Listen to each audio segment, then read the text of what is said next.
Glórias ao nosso Deus. Eu creio sim, Ele virá. Você crê nisso, meu irmão, minha irmã?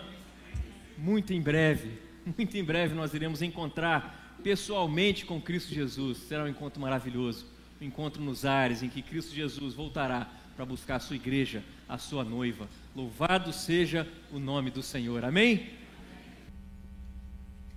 Muito bom.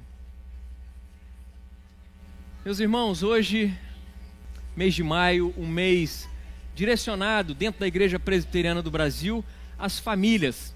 E nós então vamos, durante esse mês, estar bem voltados, bem focados no que diz respeito à família, porque nós sabemos da importância que a família tem dentro do contexto do cristianismo, dentro da história bíblica, dentro de tudo aquilo que o próprio Deus projetou para nós vivermos. Família é um projeto de Deus.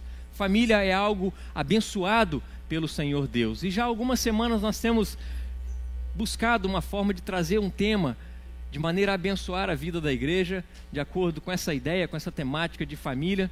E aí o pastor Gerson, na segunda-feira, trouxe algo muito interessante, muito relevante para nós, no que diz respeito a famílias debaixo da graça de Deus. Eu gostaria de convidar o pastor Gerson aqui à frente, para que a gente pudesse estar levantando um clamor relativo às nossas famílias, meus queridos.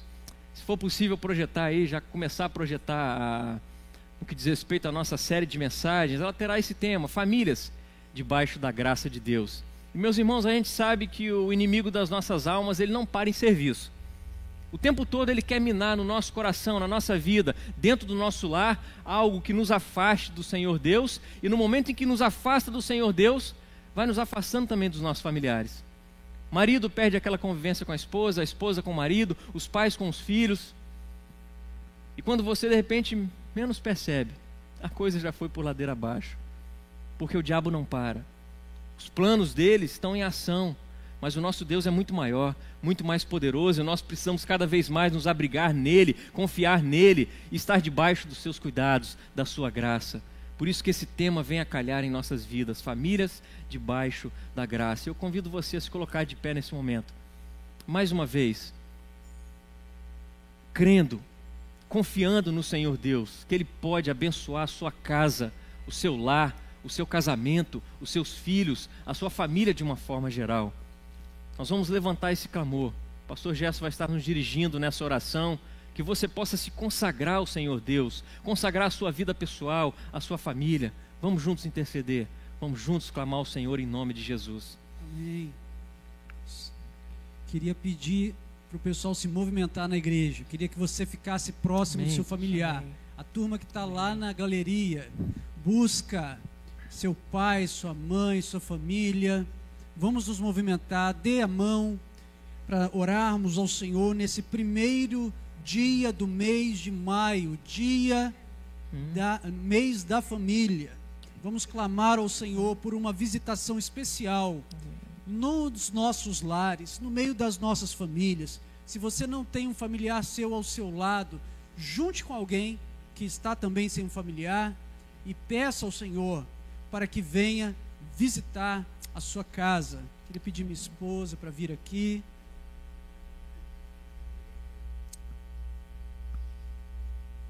Irmãos, os dias são maus, mas o nosso Deus é poderoso. Os dias são maus, mas o nosso Deus é poderoso. E o que o Senhor espera de nós? A mesma resiliência, a mesma decisão que houve em Josué, que declarou: eu e minha casa serviremos ao Senhor. Todos nós, vamos lá, irmãos. Eu e minha casa serviremos ao Senhor. Mais uma vez.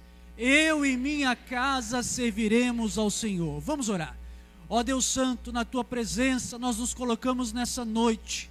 Senhor, nós sabemos que temos sido bombardeados, assaltados, ó Deus, de muitos lados. Sabemos que o nosso adversário, Senhor, tem tentado, Senhor, ceifar os nossos filhos, ó Deus, arruinar os nossos casamentos, semear discórdia, rancor, ó Deus, incredulidade, ó Deus, dentro dos nossos lares. Senhor, meu Deus, mas nós, nesta noite, queremos declarar que as nossas casas te pertencem. Queremos declarar, Senhor, que o Senhor há de edificar, ó Deus, a Tua presença, a Tua casa, Senhor, no nosso lar.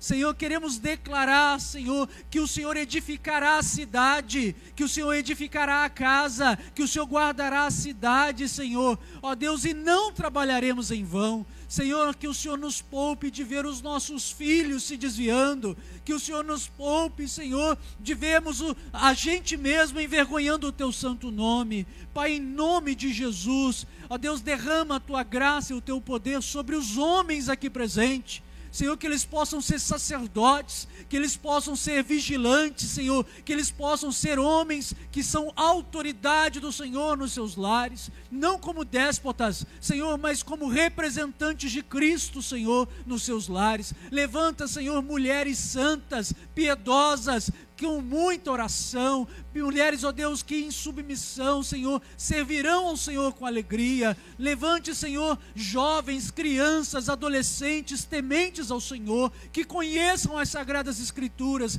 Pai, que nos nossos lares não seja, Senhor, a última série do momento, seja a Tua palavra, Senhor, a reinar, a dar o tom, Senhor, de voz, a dar, Senhor, a beleza, Senhor, da nossa vida. Pai, que não seja, Senhor, as coisas desse mundo, Senhor, que conquistem o nosso coração, mas que seja o Senhor e a Tua glória derramada no nosso meio, em nome de Jesus. Pai, visita a Tua igreja, visita as famílias da Tua igreja. Pai, nós não somos a melhor igreja, não somos a maior igreja, mas queremos ser uma igreja santa nas Tuas mãos, e para isso nós carecemos da Tua visitação nas nossas famílias. Senhor, repreendendo todo o espírito de adultério, Senhor, todo o intento do mal, toda, Senhor, incredulidade, e que possamos nos dobrar diante do Senhor. Pai, faz com que o Teu povo caminhe em vitória em suas famílias, e ó Deus, abençoe, Senhor, os nossos corações, a nossa atitude, a nossa disposição,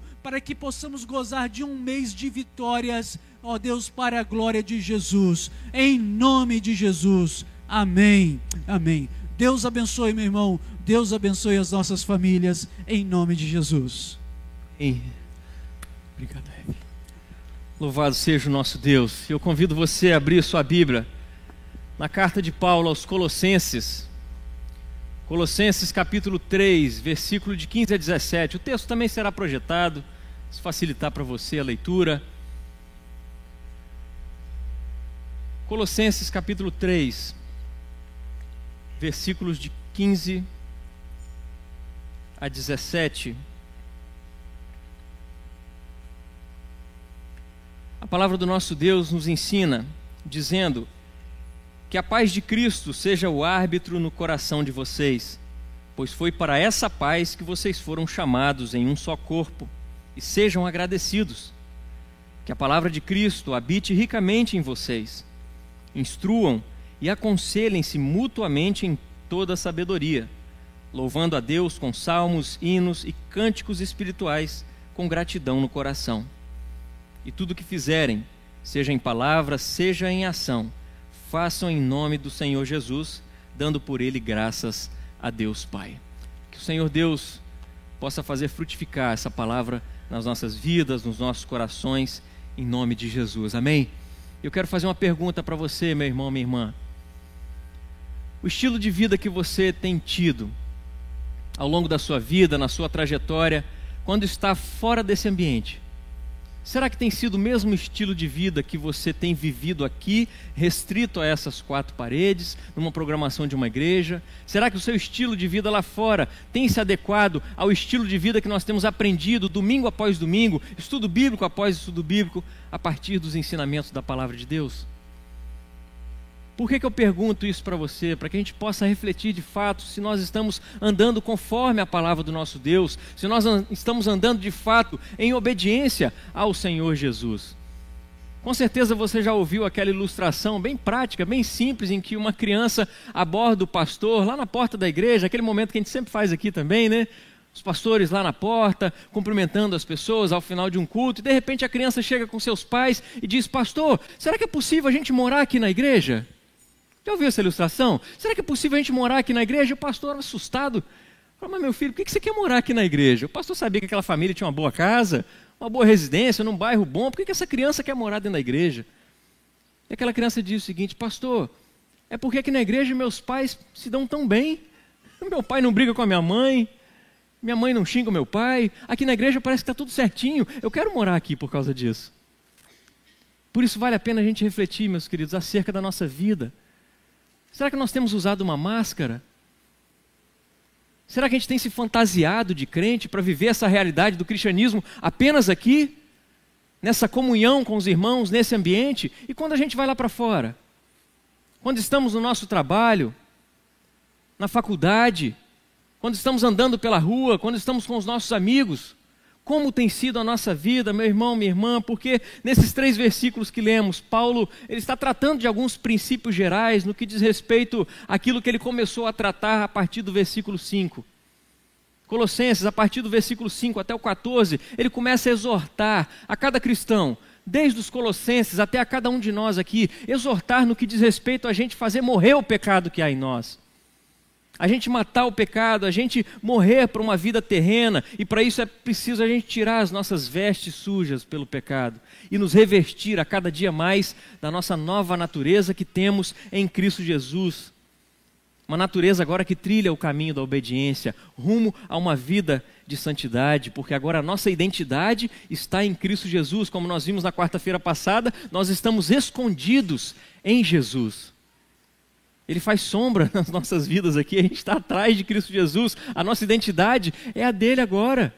E devemos nos assemelhar cada vez mais a Cristo Jesus, estamos unidos a Ele. E essa é a tarefa desafiadora que cada um de nós tem, dia após dia, de viver em santidade, de viver em novidade de vida. E Paulo nos aponta, meus queridos, nesses 3 versículos, como que nós podemos viver essa vida em santidade, uma vida tanto no ambiente da igreja, que é o nosso lar, a nossa família na fé, quanto em nossos lares em casa, com nossa esposa, com o marido, pais e filhos. Nesses 3 versículos, nós somos ensinados pelo apóstolo Paulo, instruído pela orientação do Espírito Santo do Senhor, a viver uma vida consagrada a Deus, de forma em que nós podemos cada dia mais agregar em nossas vidas frutos de uma realidade abençoadora, porque nós estamos debaixo da graça de Deus.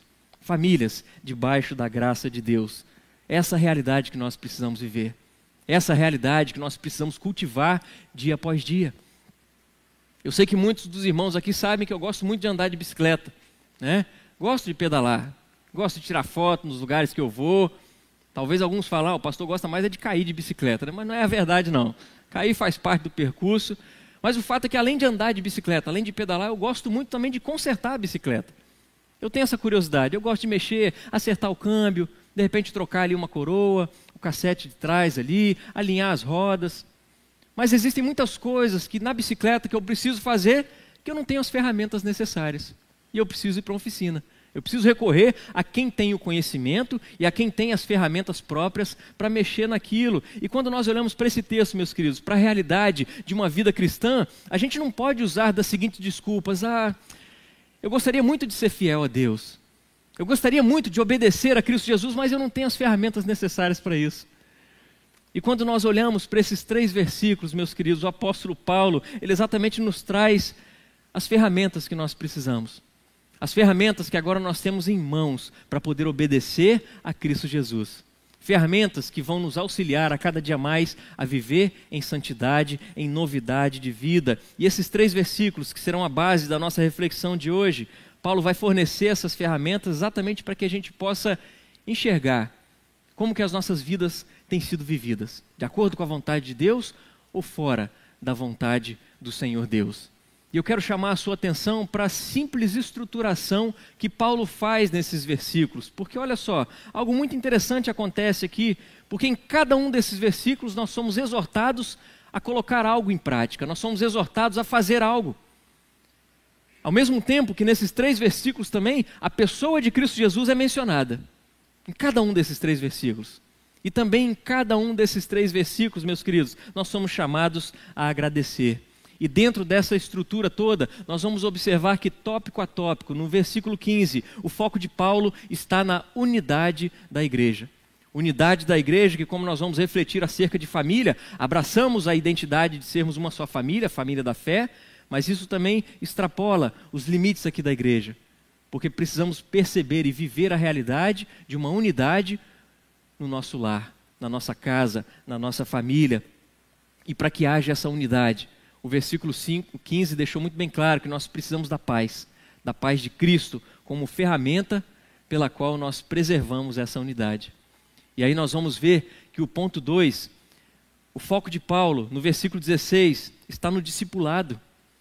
Exatamente para que a gente tenha uma mente voltada para tudo aquilo que nós temos aprendido na palavra de Deus. Para que não sejamos meros ouvintes, para que não sejamos simplesmente consumidores da palavra e não replicadores da palavra, mas que possamos ensinar, que possamos instruir, para que assim sejamos discipuladores, revelando a realidade de que a palavra de Deus habita ricamente em nossas vidas. E quando nós olharmos para o terceiro ponto, nós vamos perceber que o foco de Paulo está na adoração, ou seja, na glória do Senhor Jesus. Então eu convido você a atentamente olharmos para esses 3 pontos, ferramentas que Paulo nos oferece para que a gente trilhe no caminho da santidade, para que possamos colher frutos abençoadores em nossas vidas, porque estamos debaixo da graça de Deus. Amém? Vamos lá para o nosso primeiro ponto, ponto que diz respeito à unidade. Vamos juntos ler o versículo 15, que está projetado aqui, que diz: que a paz de Cristo seja o árbitro no coração de vocês, pois foi para essa paz que vocês foram chamados em um só corpo. O fato é que Paulo retrata essa realidade acerca do corpo de Cristo Jesus, que a igreja é o corpo de Cristo Jesus, ao longo da sua carta aqui aos Colossenses. Desde o capítulo 1 ele vem tratar acerca dessa realidade, e no capítulo 3 não é diferente.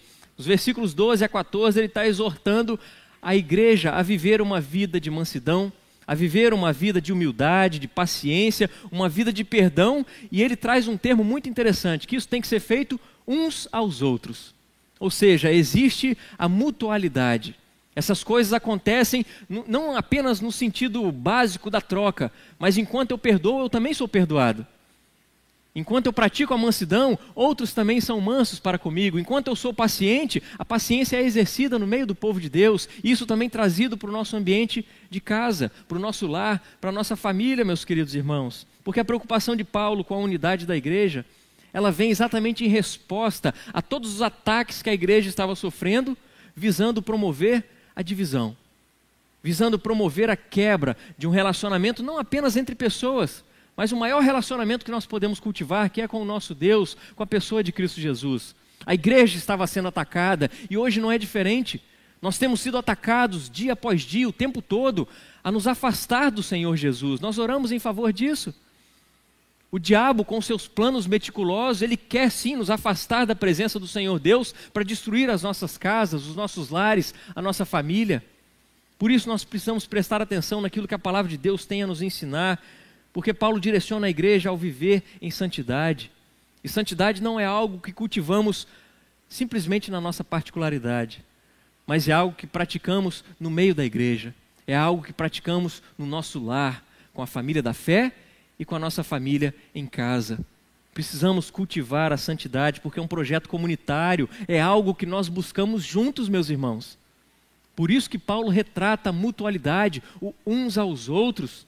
Paulo diz que a ferramenta que nós precisamos ter aqui, se a gente quiser avançar, se a gente quiser progredir e garantir essa unidade, para que a gente possa desfrutar de bênçãos, porque vivemos debaixo da graça, é exatamente a paz de Cristo. A paz de Cristo como árbitro nos nossos corações. Percebam que ele traz essa realidade, que a paz de Cristo seja o árbitro no coração de vocês. Ele traz no plural. Ele não diz que seja o árbitro no seu coração, mas é no coração de vocês, nos nossos corações. Existe a mutualidade aqui. E quando ele fala acerca do árbitro Azevedo, é exatamente aquele árbitro em qualquer tipo de jogo. Aquela pessoa que está ali para quê? Está ali para mostrar as regularidades. Se algo acontecer fora dos limites, é aquele que está ali, o árbitro, o juiz, para apitar no caso de uma falta, no caso de algo extrapolar as regras. O mesmo sentido bíblico trazido para nós aqui é essa realidade de que quando Paulo diz que a paz de Cristo deve ser o árbitro nos nossos corações, a paz de Cristo é exatamente aquele elemento que vai balizar o nosso comportamento, o nosso jeito de ser, o nosso jeito de se comportar, as nossas atitudes, o nosso modo de falar, até mesmo o nosso pensar, porque é exatamente através do nosso pensamento que executamos as nossas ações. Falamos aquilo que temos pensado. E a paz de Cristo, A paz de Cristo vai ser esse árbitro, vai ser esse elemento que vai ser o balizador, que vai pautar as nossas vidas quando nós somos tentados a muitas vezes sair do limite. Ela vai nos trazer de volta, a paz de Cristo nos trazer de volta como um árbitro, apitando o tempo todo: olha, falta, você errou, você falhou, retorne, volte às regras, volte a fazer aquilo que é certo, porque Ele está preservando a unidade. Não apenas a unidade do corpo de Cristo Jesus, mas isso é extensivo também às nossas famílias. Meus queridos, nós não podemos nos esquecer de que, antes de nos tornarmos cristãos, nós éramos inimigos de Deus.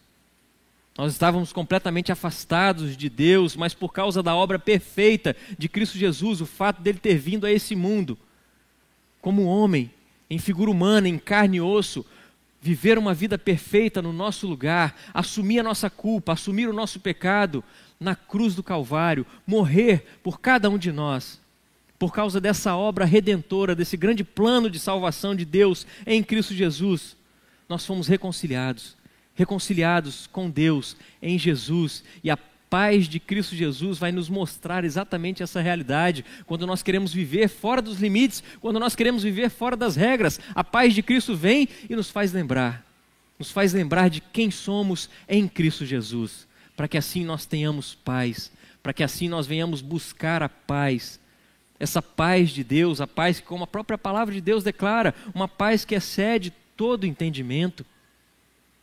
Quando nos lembramos ainda da carta de Paulo aos Romanos, ele chega a dizer o seguinte no capítulo 5, no primeiro versículo: justificados, pois, mediante a fé, nós temos o quê? Paz com Deus. Temos paz com Deus por meio de quem? De Cristo Jesus. Temos paz com Deus por meio de Cristo Jesus. Mas quando nos tornamos seguidores de Jesus, meus queridos, nós não apenas temos paz com Deus. E eu quero que você preste muita atenção nisso. Nós não apenas temos paz com Deus, mas nós temos a paz de Deus. Temos paz com Deus e a paz de Deus habitando nos nossos corações. Isso é algo maravilhoso, isso é graça. Famílias debaixo da graça. Hoje nós temos a paz de Deus habitando em cada um de nós. A igreja crê nisso? Nós temos a paz de Deus, paz que guarda os nossos corações, as nossas mentes em Cristo Jesus, como nós dissemos, uma paz que excede todo entendimento. Uma paz que o mundo tem buscado encontrar aonde? Em qualquer outro tipo de coisa, a parte de Jesus. Tem buscado a paz, os restabelecimentos de conflitos, né? A pacificação tem buscado aonde? De repente numa conversa amigável simplesmente, numa troca de favores. O mundo tem buscado a paz no dinheiro, no status, no poder. Mas, meus queridos, o mundo não consegue enxergar a paz que nós temos em Cristo Jesus. A paz diante da realidade de que um dia os nossos pecados foram perdoados, de que o preço foi pago, porque um dia éramos inimigos de Deus, estávamos condenados, mas através da fé que nós recebemos de Deus, esse dom maravilhoso, nós abraçamos essa nova realidade de que agora nós temos paz com Deus. Somos feitos amigos de Deus, filhos de Deus aos que creem em Cristo Jesus. Paz com Deus, e a paz de Deus, que excede todo entendimento, está em nossas vidas. E aí nós passamos a perceber que não agora servimos mais a Deus por conta de uma meritocracia. A nossa salvação não é por causa das nossas boas obras, mas nós servimos a Deus exatamente porque entendemos a sua grande obra de salvação em nossas vidas. Entendemos quem Ele é para nós e quem nós somos para Ele, filhos amados, filhos do Rei. Nós somos filhos do grande e poderoso Deus, fazemos parte da sua família, da família da fé, e cremos que foi Ele mesmo que constituiu a família para que nós vivêssemos nesse ambiente, onde uns se preocupam com os outros, onde amamos uns aos outros, e acredito que todos nós entendemos como isso funciona. São coisas práticas na nossa vida, são coisas práticas dos nossos relacionamentos, porque quando nós temos atrito, quando nós temos conflitos dentro dos nossos relacionamentos, nos encontramos frustrados muitas vezes um com o outro, ou nos momentos em que muitas vezes nós reconhecemos as nossas falhas, os nossos pecados com o nosso próximo, com o nosso cônjuge, com os nossos filhos, momentos em que a nossa paz é abalada. Meus irmãos, o árbitro que está nos nossos corações, a paz de Cristo, está apitando o tempo todo, está apitando dizendo: falta, Você errou, você falhou, reconcilie-se. Não foi essa a realidade que nós lemos aqui no Salmo? Salmo de número 51, no versículo 3, fez parte da nossa liturgia, onde nós dissemos: pois eu conheço as minhas transgressões, e o meu pecado está sempre diante de mim. Será que você realmente tem conhecido as suas transgressões, as suas falhas, os seus pecados? Será que você tem enxergado essa realidade, que o seu pecado está diante de você? E isso não é apenas para a gente se envergonhar, meus irmãos. É claro que isso traz vergonha para nós. Isso nos leva ao pó. Mas o nosso pecado está diante de nós, mais uma vez, para reconhecermos a nossa fragilidade, a nossa miséria e a nossa dependência total e exclusiva de Deus, para que possamos nos voltar a Ele, entendendo que Jesus nos reconciliou com Deus e que nós podemos orar agora e pedir: Deus, perdoa o meu pecado, perdoa o meu pecado e me ajuda a viver uma nova vida, uma vida de santidade, uma vida de piedade diante do Senhor, uma vida onde é possível sim eu amar o meu próximo. O que Deus está nos dizendo aqui, meus queridos, é que muitas vezes uma das razões pelas quais nós não temos um progresso na nossa vida cristã, em que muitas vezes nós percebemos que na nossa vida cristã ela está paralisada, é exatamente porque a gente vai alimentando muito ódio, a gente vai alimentando muita picuinha, a gente vai alimentando nos nossos corações ressentimento, a dor de frustrações que muitas vezes outros causam para nós. E a gente não tem perdoado, a gente não tem amado, a gente não tem vivido aquela mutualidade como nós conversamos lá no início. E a gente vai vendo pouco a pouco essa destruição minando os nossos lares. Os maridos passam a não conversar com a esposa com o marido, os problemas vão sendo deixados de lado, em certo sentido, porque eles estão sendo amontoados. Amontoados de maneira com que a gente passa a perceber que a paz de Cristo parece que não está mais morando no nosso coração. Não está sendo mais o árbitro no nosso coração, porque a gente não está deixando o Senhor Deus agir. Muitas vezes reconhecemos os nossos pecados, reconhecemos as nossas falhas, mas não chegamos diante do trono da graça e dizemos: Deus, está na hora do Senhor intervir. Quantas vezes você já fez de tudo que estava ao seu alcance, diante das suas forças, e não teve êxito, e nada resolveu? São nesses momentos, ou até mesmo anteriormente a isso, anteriormente a gente fazer qualquer tipo de ação, a nossa principal ação tem que ser chegar diante de Deus e dizer: Deus, eu sei que eu posso fazer algumas coisas, mas eu coloco isso diante do Senhor. Eu coloco isso diante do Senhor, para que o Senhor abençoe a minha vida, o meu casamento, a vida dos meus filhos, os nossos relacionamentos, para que haja amor dentro do meu lar, para que haja obediência dos filhos, para que essa mutualidade aconteça, meus irmãos. Paulo está dizendo que a paz de Cristo, ela vem atuar como esse árbitro nos nossos corações, exatamente porque nós não conseguimos viver fora da dependência de Deus. É preciso enxergar essa realidade de que sim, dependemos de Deus, dependemos dessa paz que está no nosso coração para nos mostrar o caminho, para nos mostrar, para nos endireitar os passos, para que possamos sempre olhar para Cristo Jesus como autor e consumador da nossa fé, Ele que é o caminho, a verdade e a vida, para que Ele venha abençoar a nossa casa, os nossos relacionamentos, a nossa família, em nome de Jesus, amém? Isso é graça, isso é graça. O que fazer quando a nossa consciência dói? Quando a nossa paz é perturbada e nós sabemos que a comunhão com o nosso próximo, a comunhão dentro do nosso lar, pais e filhos, quando ela foi abalada, quando ela foi rompida, nós precisamos nos lembrar das palavras de Cristo Jesus, quando diz o seguinte: deixa a sua oferta lá no altar e primeiro vai se reconciliar com seu irmão, vai se reconciliar com seu cônjuge, vai se reconciliar com seu filho. Quantas vezes nós temos vindo cultuar ao Senhor Deus, meus queridos, com relacionamentos rompidos? Vamos trazer isso para a nossa casa, para a nossa família.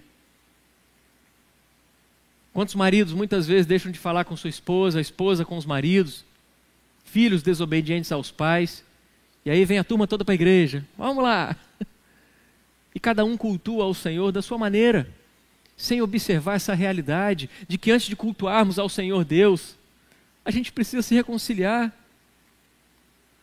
É preciso que isso aconteça nas nossas vidas, meus irmãos, para que prestemos um culto agradável ao Senhor Deus. Claro que isso requer sacrifício de nossa parte, Requer sim que reconheçamos as nossas falhas, os nossos erros, os nossos pecados, tudo isso porque temos sido orientados pela paz de Cristo, que é esse árbitro nos nossos corações. Paulo disse anteriormente aqui no capítulo 3, versículo 13, o seguinte, olha: assim como o Senhor perdoou vocês, perdoem também uns aos outros.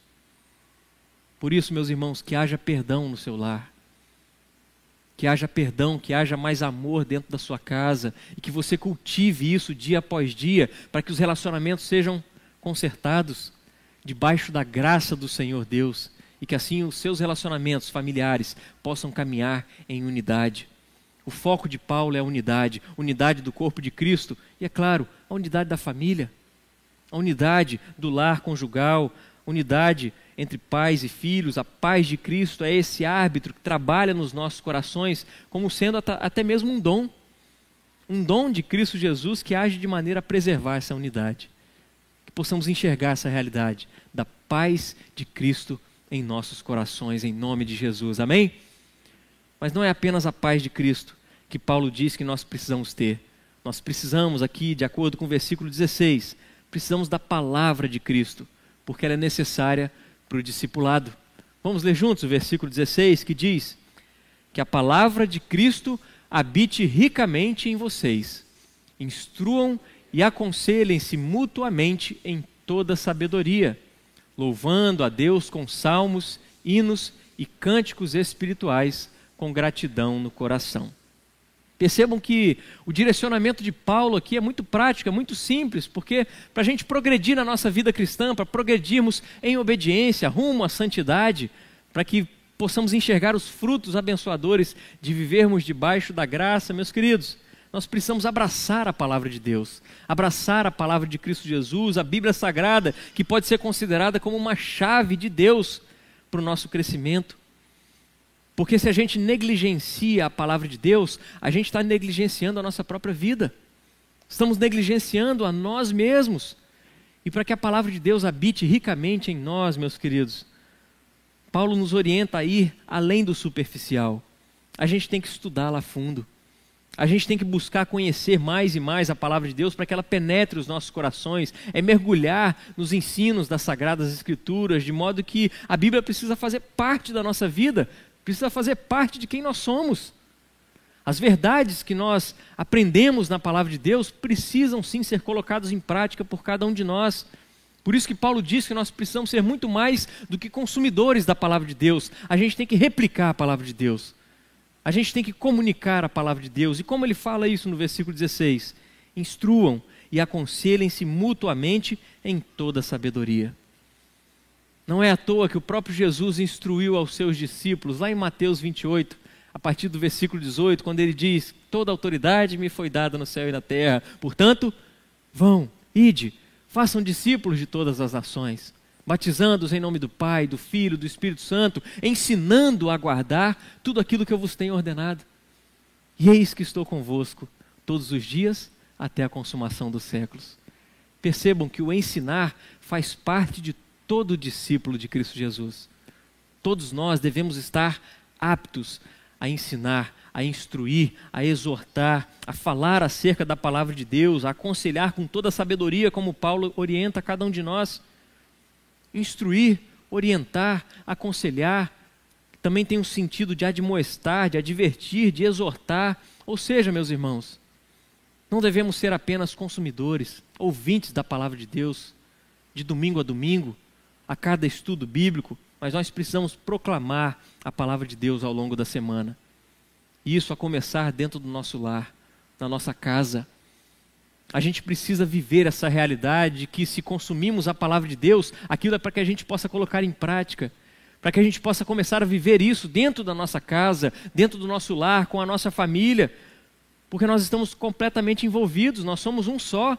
Não é à toa que a palavra de Deus diz que quando homem e mulher se juntam, são o quê? Uma só carne. São um só, pelo poder de Cristo Jesus. Assim como Jesus é o cabeça do corpo, a sua igreja, o marido é o cabeça da mulher.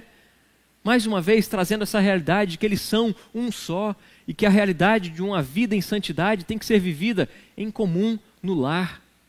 Por isso que a palavra de Deus deve habitar ricamente em nossas vidas, para que possamos trilhar no caminho da obediência rumo à santidade.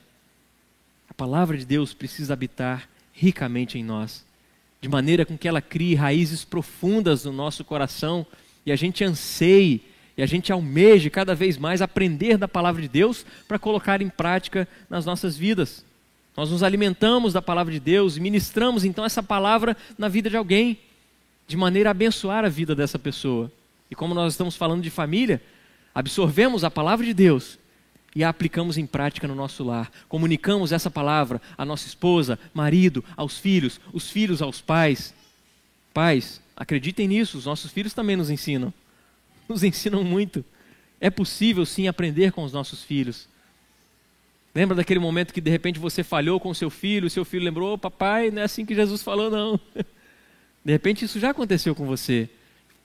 E a paz de Cristo, que está no seu coração como árbitro, mais uma vez fez você retornar ao caminho, de maneira a haver o perdão em casa, o amor, a reconciliação, enfim, meus queridos, isso tudo acontece quando em nós habita ricamente a palavra de Deus. Ela passa a dar frutos nas nossas vidas, frutos abençoadores, porque vivemos debaixo da graça de Deus. É por isso que nós precisamos aprender a dizer para as pessoas muito mais do que o seguinte: olha, Azevedo, eu estou orando por você, tá? Estou orando por você. Seu Curto, estou orando por você. A gente precisa aprender a dizer muito mais do que isso. Mas é chegar uns para os outros e dizer: olha, você me contou isso aqui da sua vida, sua dificuldade, sua alegria. Mas além de orar por você, eu quero compartilhar com você aquilo que eu tenho aprendido da palavra de Deus, e que tem sido útil para mim, tem me abençoado, de repente pode abençoar a sua vida também. Deixa eu compartilhar aquilo que eu tenho aprendido da palavra de Deus. Porque, meus irmãos, quantas vezes a gente diz que vai orar, não é verdade? Vou orar por você. É muito fácil, é muito simples a gente dizer que vai orar pelo irmão. Só que como é simples e muito fácil a gente também se esquecer de orar. Ao passo que quando nós, de cara, já dizemos: olha, eu vou orar por você, mas vem cá, essa semana eu li esse texto aqui. Foi abençoador na minha vida, eu quero te abençoar com essa palavra que eu aprendi acerca de Deus, acerca da família, acerca da fé, acerca da santidade. Vamos comunicar, meus queridos, vamos viver essa realidade da palavra de Deus habitando ricamente em nossas vidas, porque isso é algo encorajador.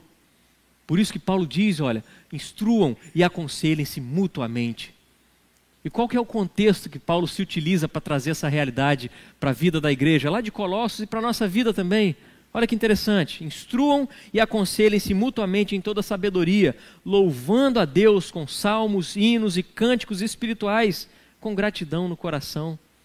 Portanto, meus queridos, o contexto que Paulo utiliza aqui para que haja instrução, para que haja o aconselhamento, é o ambiente da adoração. É o ambiente, o contexto da adoração. Paulo diz que quando nos reunimos para adorar, quando nós cantamos louvores ao Senhor Deus, nós estamos fazendo as coisas simultaneamente, duas coisas simultaneamente. A primeira delas é que existe uma dimensão vertical na nossa adoração. Nós adoramos ao Deus vivo e verdadeiro, prestamos louvores, honra, toda glória seja dada ao Deus Todo-Poderoso, não é verdade? Essa é a dimensão vertical da nossa adoração, do nosso louvor a Deus.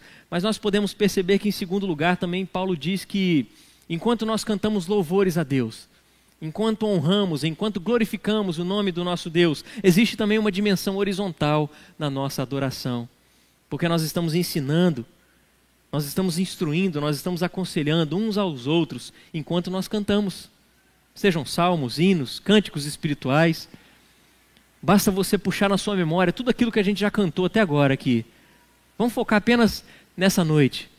Tudo aquilo que nós cantamos nessa noite serviu sim para nos instruir, para nos aconselhar, para nos admoestar, para nos exortar a vivermos uma vida de santidade, a vivermos uma vida aos pés da cruz, a vivermos uma vida diante de Cristo Jesus em obediência, em novidade de vida. Nós cantamos a realidade de que Jesus vai voltar muito em breve e que nós cremos nisso. E quando nós cantamos isso, juntos como povo de Deus, nós estamos nos instruindo, estamos nos aconselhando e estamos nos fortalecendo cada vez mais, de forma que a palavra de Deus passa a habitar ricamente nas nossas vidas. Por isso eu conclamo a cada um de vocês, meus irmãos, vamos deixar as músicas desse mundo de lado, por favor. Vamos cantar canções que glorifiquem o nosso Deus. A palavra de Deus está cheia de escritos aqui, nos quais nós podemos buscar orientação do próprio Deus. A equipe de louvor estava aqui conversando sobre isso, né? Acerca de repente colocar aqui um culto num Spotify da vida, mas aí existe o problema dos direitos autorais. Que Deus dê sabedoria à nossa equipe de louvor para produzir canções que glorifiquem ao Senhor Deus de autoria própria. Para que a gente não venha se apegar às canções que esse mundo traz para nós. Meus irmãos, como que o sertanejo e o funk têm invadido as famílias cristãs? Isso é porcaria. Isso é porcaria. Porque isso impregna de um jeito na vida do crente que traz destruição para o lar. Ao passo que quando nos apoiamos na palavra de Deus e passamos a cantar salmos, hinos, cânticos espirituais, isso fortalece as nossas vidas, e isso serve para nos instruirmos uns aos outros, mutuamente. Pense sobre isso. Foque a sua vida dentro dessa realidade. Cante o Salmo 23. Procure alguém que já compôs essa canção aí. O Senhor é o meu pastor, nada me faltará. Que nada é esse, meus irmãos? É o próprio Jesus, Ele não nos faltará. E quando Ele não nos falta, nós temos todas as nossas necessidades supridas e cremos que Ele abençoa o nosso lar, a nossa casa, a nossa família, em nome de Jesus, amém? Vamos cantar, vamos nos edificar com salmos, com hinos, com cânticos espirituais, em nome de Jesus. Eu quero direcionar nesse momento aos pais.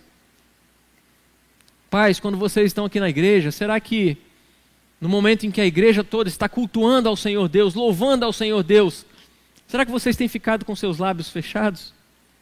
Talvez de braços cruzados? O que seu filho está vendo? O que a pessoa do seu lado está vendo? É claro que o cristão simplesmente não deve viver de aparência, mas a gente percebe muita coisa, e as crianças percebem muita coisa. De repente a sua desculpa é, mas a minha voz não é muito boa, eu não sei cantar tão bem quanto fulano. Se você tem uma boca e sai voz da sua boca, você precisa cantar e louvar o Senhor Deus. Não importa se é afinado ou não, você precisa cantar, você precisa louvar, você precisa glorificar o Senhor Deus. Não importa qual seja o tom da sua voz, porque é possível aprender também. É possível você buscar aprender afinação, né, Érica? É possível. Participe do coral aqui toda terça-feira. Cadê a turma do coro? Levanta a mão aí, me ajuda. Vocês estão querendo mais gente? Bora cantar no coro, aprender a cantar afinado. Porque cantar a gente pode cantar, mas afinado é possível aprender. É possível aprender, para que possamos juntos louvar ao nosso Deus. E o que significa quando nós olhamos para o versículo 17, quando diz, olha, e tudo que fizerem, seja em palavra, seja em ação, façam em nome do Senhor Jesus, dando por Ele graças a Deus Pai. Uma exortação bastante abrangente, mas o que significa isso? O que significa, em tudo que a gente fizer, fazer em nome do Senhor Jesus? É fazer com que tudo aquilo que a gente pensar, falar, as nossas atitudes, é fazer por amor a Cristo Jesus. Fazer pela honra de Cristo Jesus. Fazer exatamente porque queremos que o nome dele seja reconhecido, que o nome do nosso Deus seja santificado. Fazer com que outras pessoas vejam em nossas vidas as mudanças que Deus tem promovido em nós, porque mudou a nossa forma de pensar, o nosso linguajar, as nossas atitudes, e as pessoas vão olhar para nós e perceber que Jesus é real, que Deus é real, que Ele está agindo, produzindo em nossos corações o amor, o perdão e graça sobre graça, porque vivemos debaixo da sua graça. Tudo o que fazemos deve ser por Jesus, para a sua glória, ou em outras palavras, toda a nossa vida deve ser para a adoração do nosso Deus, amém?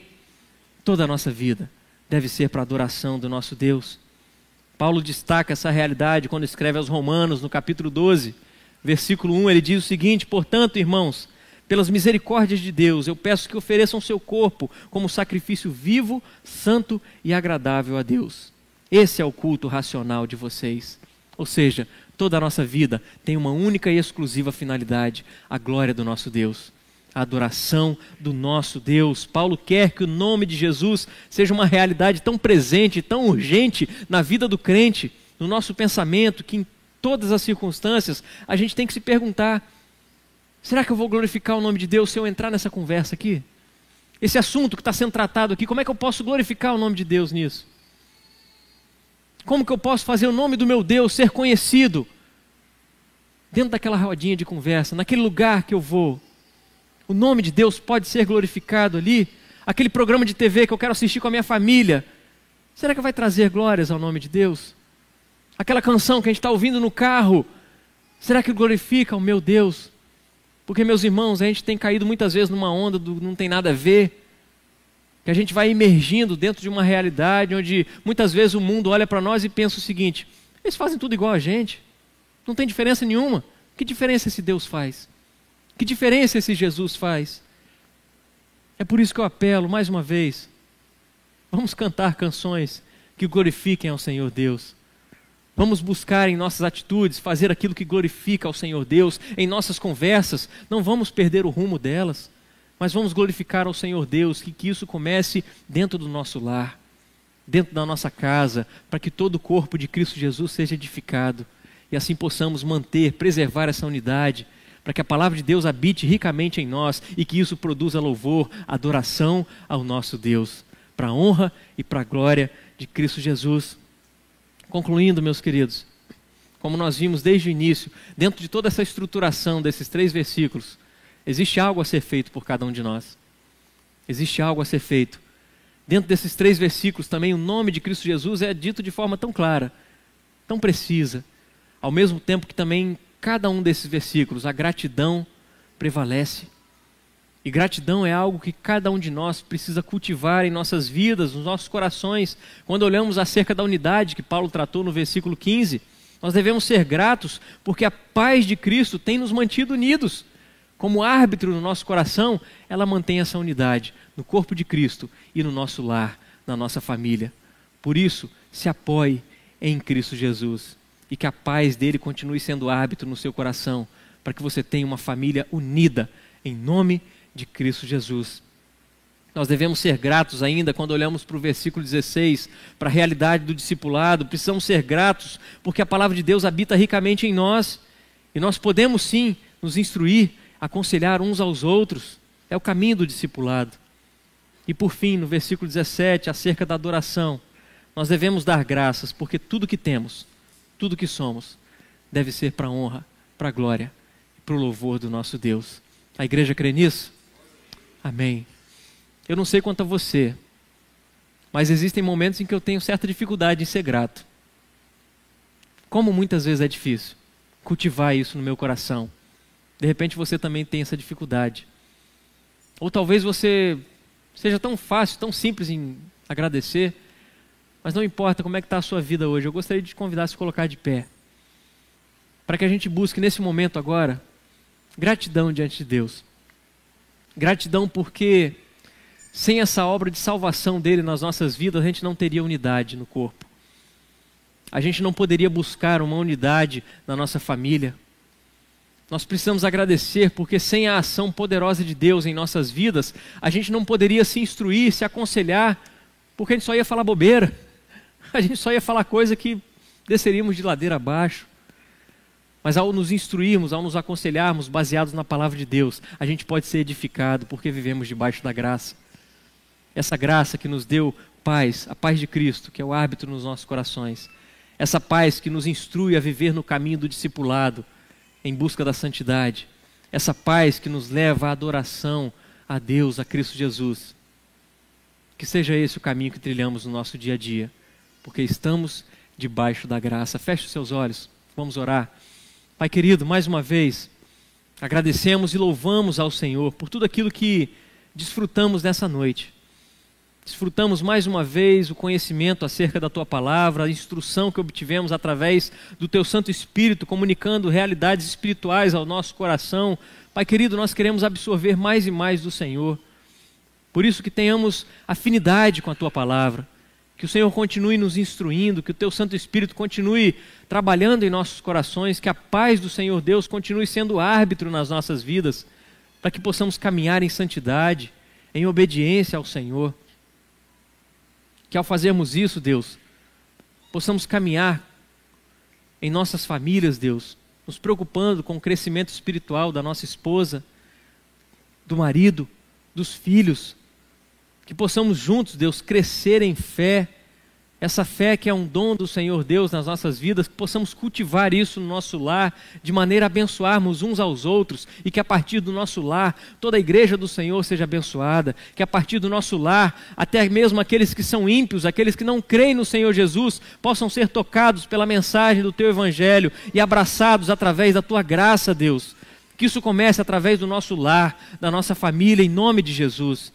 Que haja o discipulado dentro de casa, que haja mais leitura bíblica, oração, que haja mais do Senhor, que habite ricamente a palavra do Senhor em nós, para que assim honras e glórias sejam dadas ao Senhor em tudo aquilo que a gente fizer, em tudo aquilo que a gente viver, que toda a nossa vida, tudo que temos, tudo que somos, sirva para adorar o nome do Senhor. Louvado seja o Senhor, Deus, e obrigado.